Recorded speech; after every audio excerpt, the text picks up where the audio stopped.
Pourquoi les phrases en japonais ont l'air d'être à l'envers par rapport à nous? Eh bien, c'est lié aux particules, ces petits mots qui font perdre leurs cheveux aux débutants en japonais. Mon exemple préféré, c'est celui du train.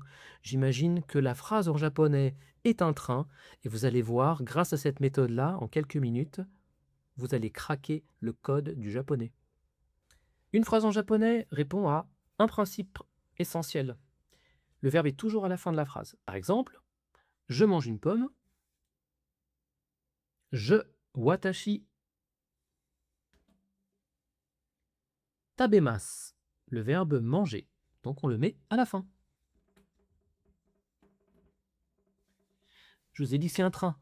Les wagons, il faut les relier avec des treuils. Wa, il est jaune parce que c'est le treuil qui est relié au sujet. C'est lui qui dit « Ah, ce mot-là, c'est le thème de la phrase. Le sujet, c'est je. On va parler de moi. Je mange. Watashi wa tabemasu. Notre train, on va l'agrandir maintenant. On va rajouter un wagon. Je mange quoi? Ringo. Pomme. On va le placer avant le verbe.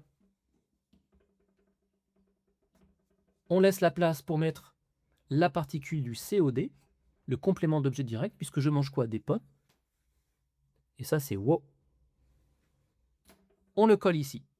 Et on a une phrase qui dit « Watashi wa ringo o tabemasu ». Je mange des pommes. Vous avez compris que déjà, comme le verbe est à la fin, votre regard, si vous ne voulez pas vous perdre, doit faire ça.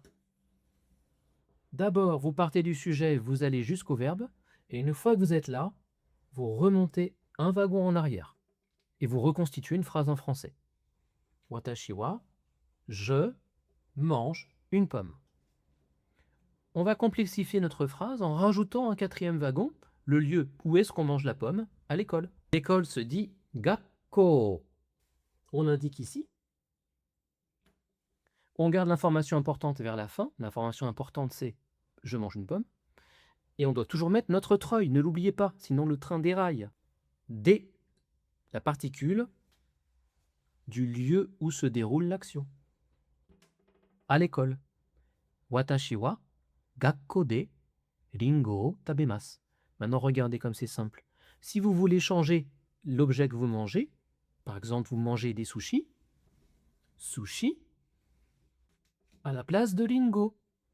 Et si au lieu de manger à l'école, vous voulez manger chez vous, uchi. Uchi, chez moi, dans ma maison.